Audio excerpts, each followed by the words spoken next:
이재명 대표가 뭔가 문제가 생겨서 정말로 민주당이 비대위로 그런다면 저런 움직임이 굉장히 주목을 받을 거예요. 그러나 그렇지 않은 상황에서는 네. 어디까지나 저는 이낙연 대표가 흔히 말하는 이낙연 개 네. 뭐 이런 분들에 대해서 공천에 불이익 절대 주면 나 가만 안 있겠다.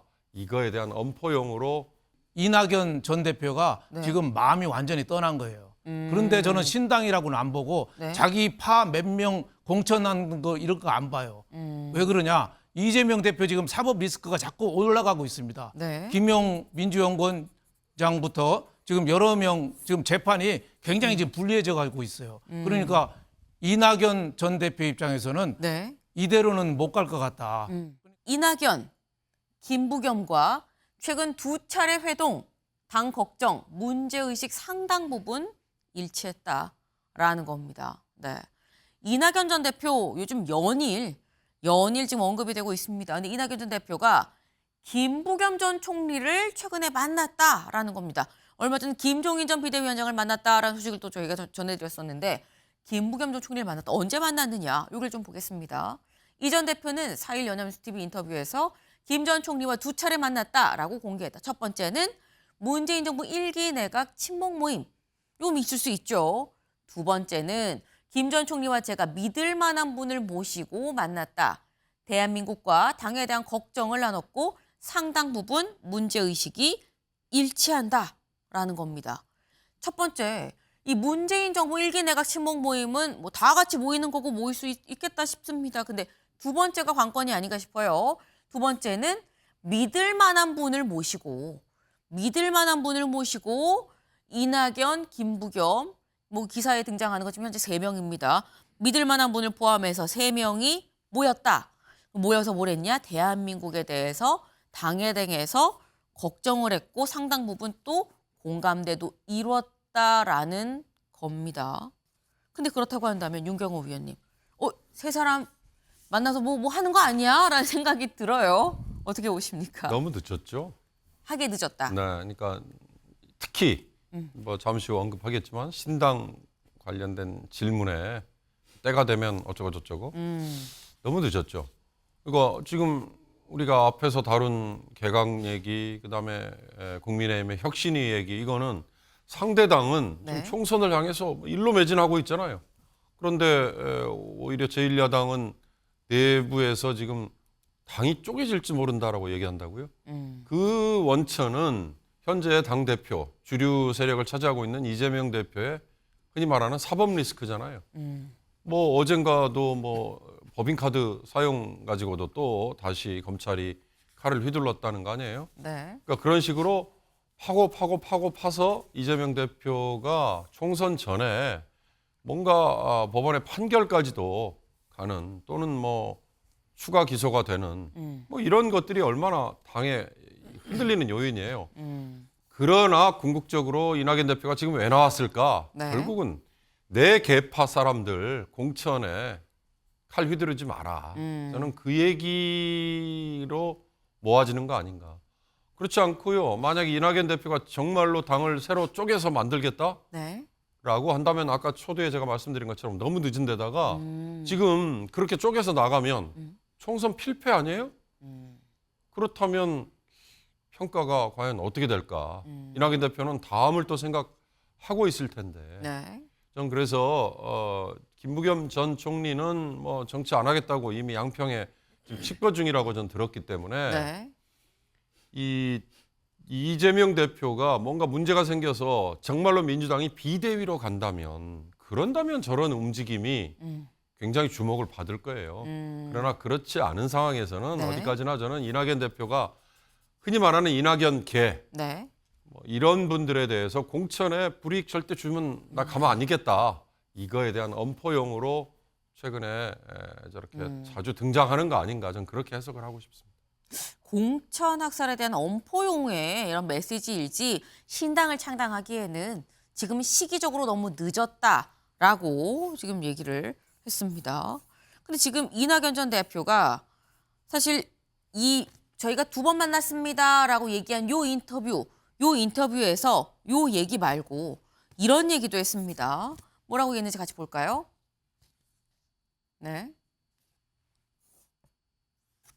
돌직구 얘기를 했었죠. 이낙연 전 대표. 네. 요건 저희가 싱크로 준비를 했습니다. 네, 직접 목소리로 좀 들어보시죠. 네, 그건 상식에 속하는 문제라고 보고요. 예. 그것 또한 이번 총선을 치르게 될 당 그리고 총선에 입후보하게 될 사람들이 어떤 것이 승리의 길인가 잘 판단하고 그 결과를 감당해야 할 겁니다. 네, 이재명 대표가 대표직을 물러나야 된다고 보십니까? 라는 얘기에 그거는 상식에 속하는 문제입니다. 내가 굳이 내 입으로 얘기 안 하겠다라는 취지로 얘기를 했어요. 다만 당이 알아서 판단하고 그 결과도 당이 감당해야 된다라고 얘기를 했습니다. 상식적으로 물러나야 된다라는 얘기를 한 거죠. 그런데 그 비슷한 얘기, 상식을 거듭 얘기했는데 이런 얘기도 그 직전 언론 인터뷰에서 이런 얘기도 했습니다. 김용 전 부원장 징역형에 대해서 당이 조용하다라는 얘기에 뭉개고 지나가는 게 지금 일상화가 돼 있다. 국민 평균만큼이라도 깨끗하고 정직히 하라는 건데 그게 그렇게 어렵습니까? 국민 평균만큼. 네. 이게 사실 또 상식 얘기랑 맞물리는 부분이 있습니다. 신정현 의원님. 네. 이낙연 전 대표 평균만큼 상식. 이 얘기인즉슨 지금 이재명 대표가 상식에 반하는 행동으로 당을 지금 운영을 하고 있는 거 아니겠느냐라는 공격이 될 수 있거든요. 네, 뭐 어쨌든 당 상황을 그렇게 엄중하게 지금 보고 있는 건 사실인 것 같습니다. 그리고 여러 가지 이유로 이제까지 침묵하고 계시다가 어쨌든 지금 이 시점에서는 이제 목소리를 강하게 내시는 것인데요. 저는 사실 당 상황이 이 정도까지 이제 국민들에게 지탄받는 상황까지 왔다면 당 안의 원로로서 또 민주당의 책임 있는 또 인사이지 않았습니까? 네. 그런 사람으로서 충분히 이런 비판들의 목소리를 내셨어야 된다고 봐요. 시기적으로 조금 늦었다라는 건 저는 이런 비판의 목소리가 조금 더 일렀으면 어땠을까라는 그런 거에 대한 아쉬움은 있지만 지금 현재 시점에 이 민주당이 처하고 있는 국민들로부터의 지탄, 도덕적이지 못한 현상들, 네. 당 내에서 내로남불이 하나의 문화 현상처럼 되어버린 이 모습들, 이런 것들에 대해서 우리가 알고 있던 민주당과 다르다라고 비판하시는 거 아닙니까? 네. 거기에 대해서 책임 있는 인사로서의 목소리를 늦었지만 지금이라도 냈다라는 데서는 저는 좀 반가운 마음이 있고요. 네. 하지만 그럼에도 불구하고 현재 어떤 개파 정치로서 네 개파 몇 명 챙기겠다라는 것은 저는 좀 억측이라는 생각이 들어요. 저는 지금 현재 민주당이 처한 상황에서 국회에 몇 명 당선시키기 위해서 한 정치인이 본인의 어떤 민주당 안에서의 정치 생명을 내걸고 이렇게 강력한 목소리를 낸다라는 것은요, 사실 그 자체가 이 정치인을 되게 폄하하는 좀 평가일 수 있겠다는 생각이 듭니다. 지금 이 순간은 지난 60, 70년 동안 대한민국 민주주의를 지켜왔던 민주당이 민주당 다음의 DNA를 지키는 것인가? 그렇지 않으면 민주당답지 않은 DNA로 총선을 치르고 또 그런 이후에 또 국민들로부터 비판을 받는 모습을 이어갈 것인가? 이 기로에 서 있다고 생각하거든요. 거기에 대해서는 이낙연 대표를 포함한 문제를 느끼고 있는 대부분의 민주당 내 정치인들이 어찌 보면 정치 생명을 걸고 목소리 내고 바로 잡자라고 나서야 투쟁해야 바꿔내야 한다라는 저는 그런 의미로 해석하고 있습니다. 네. 이낙연 전 대표가 단순히 뭐 공천 때문에 그런 건 아닐 것이다 라고 또 말씀을 하셨어요. 근데 저희 질문이 지금 유튜브 댓글로 올라왔습니다. 강요셉 씨, 믿을 만한 분은 누구일까요? 김종인 전 위원장일까요? 라는 질문이 올라왔어요. 윤영걸 대표님. 예. 믿을 만한 분. 아까 김부겸 총리랑 같이 만난 또 다른 제3의 인물은 누군 것 같으세요? 저는 뭐 김종인 전 비대위원장 네. 양쪽에 왔다 갔다 했고 네. 이제는 유효 기간이 좀 많이 지나셨어요. 지금 비대위원장 하시기는 좀 어렵다고 봐요. 네.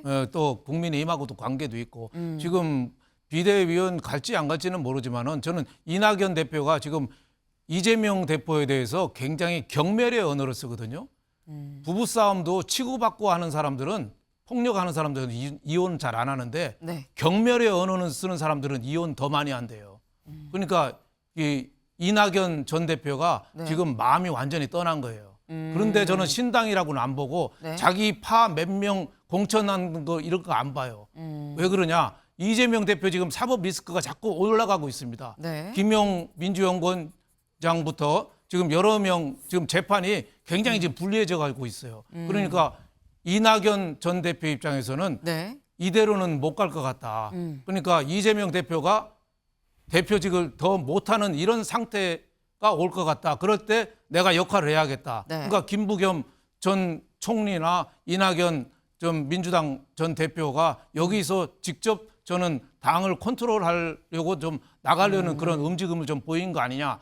그래서 지금 굉장히 강한 어조를 쓴다. 네. 다만 이제 분노는 하되 아직 용기는 못 내서 신당에 대해서는 아직까지는 생각 안 하는 것 같다. 왜? 이낙연 전 대표가 호남 쪽 지지세가 아직 이재명 쪽으로 다 가 있습니다. 네. 아직 이낙연 전 대표가 고향은 호남이지만 아직 네. 호남이 이낙연 전 대표에서 별로 관심이 아직은 없어요. 그래서 신당 용기는 못 내지만 지금 당이 유고시에는 직접 아마 영향력을 좀 행사하려고 준비하는 것 같다. 저는 이런 생각이 좀 듭니다. 다만 이제 이낙연 전 대표가 네. 좀 조심스럽잖아요.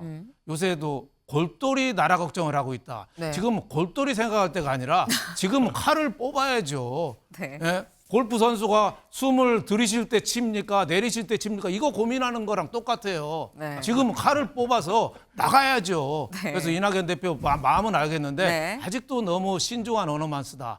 투자자로 말하면은 벤처 투자를 할 시기인데 지금 네. 정기예금 원금 보장형만 들고 있어요. 그래서 좀 아쉽다는 생각이 좀 듭니다. 아, 오늘 비유가 폭포수처럼 쏟아졌습니다. 지금 골프채를 들고 들숨을 칠 건지 날숨을 칠 건지. 네, 그리고 지금 뭐 투자를 할 건지 말 건지 뭐 이 말씀 쭉 정말 많은 말씀을 주셨어요. 근데 그 중에서도 지금 이낙연 전 대표가 쓰는 언어가 경멸의 언어다. 그걸 봤을 때 이미 마음이 떴다. 다만 분노해서 아직 용기로 나아가지 못했기 때문에 좀 이 시간이 걸리는데 안 된다라는 말씀을 하셨습니다. 근데 지금 이낙연 전 대표 마음이 떴다라고 말씀을 하셨는데 그럼 이낙연 전 대표만 문제의식을 느끼고 있는 것이냐. 다음 기사 볼까요?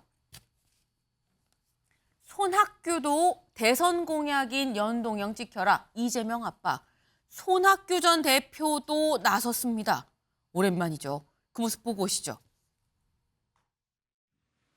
여야가 합의하여 연동형을 병립형으로 회귀시키고 권역별 비례대표제를 도입하면 이는 거대 양당의 적대적 공생관계를 공고화하고 정치적 대결 구조를 심화시키는 커다란 후퇴입니다. 당 전체가 사법 리스크의 올가미에 엮여 있는 데 대해서 책임 의식을 가져야 합니다. 요새 편안히 쉬고 있는데 나라 걱정이 자꾸 심해져서 나 좀 걱정하지 말고 살게 좀 해주십시오. 이렇게 정치권에 호소하려고 나왔습니다. 네. 지금 굉장히 쓴소리를 했습니다. 이 연동형으로 비례제 가야 된다라는 얘기도 하고요. 이재명 대표의 사법 리스크 얘기도 같이 지금 얘기를 했습니다. 근데 내가 나온 거 내가 뭐 하겠다는 게 아니다. 편안히 쉬다가 참 보다 못해서 나왔다라고 얘기를 했습니다. 네. 윤경호 위원님. 손학규 전 대표는 진짜 오랜만이에요. 약간 예. 힘머리 좀 많이 늦었는데 글쎄요. 여전히 쉬다가 보다 계셨네. 이걸 못해서. 느끼게 했어요. 네. 근데 왜 나왔을까 따져보니까 네. 손학규 전 대표가 당대표일 때 2018년에 네. 이 비례대표제도 개선과 관련해서 단식 투쟁했잖아요. 음. 무려 한 열흘 정도 했어요. 그래서 도입됐던 게 현재의 연동형 비례대표제죠. 그러니까 네. 본인이 그걸 일궈낸 거다라고 생각을 하는 거예요. 뭐 시청자 여러분도 굉장히 복잡한 문제입니다. 연동형 비례대표제와 병립형 비례대표제 네. 뭐지? 그러나 한번 생각해 보세요. 2020년에 위성정당 파문이 있었잖아요. 여야 당 다. 우리 정치가 그걸 또 똑같이 반복할 거냐? 네. 그럼 그게 한 발이라도 진보하는 거냐? 아니면 여전히 퇴보하고 그냥 기득권을 지키는 거에만 그친 거냐? 이걸 생각해 보면 병립형으로 가는 거 말고 연동형이라는 이 제도에서 긍정적으로 군소정당을 키울 수 있는 씨를 뿌렸으니까 이걸 여야 두 기득권 정당이 뭔가 대승적으로 선언을 하고 이번 2024년 총선에서는 네. 한 발이라도 좀 개선이 되는 쪽으로 나가자. 그런 촉구를 한 걸로 그렇게 받아주는 게 좋을 것 같아요. 네. 그러니까 본인이 씨를 뿌린 연동형이기 때문에 그걸 지키기 위해서 나온 측면이 있어 보인다라는 말씀이셨는데 다음 기사를 좀 같이 볼까요? 네. 탈당 이상민의 이낙연, 손학규 맞물려 야권 재편되나? 네. 야권 재편 얘기가 나왔습니다. 이동석 위원님. 네. 네. 짧게 여쭤봅니다. 지금 일단 저희가 잠룡이 움직였다예요. 잠룡들이 지금 하나 둘 다 움직이고 있는 그런 상황. 야권 재편 얘기까지 나오는데 어떻게 보십니까?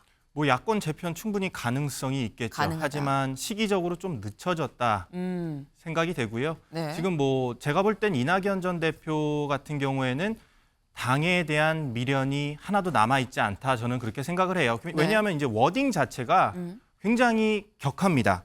뭐 문제 의식이 일치했다. 깨끗하고 정직한 정당을 원한다.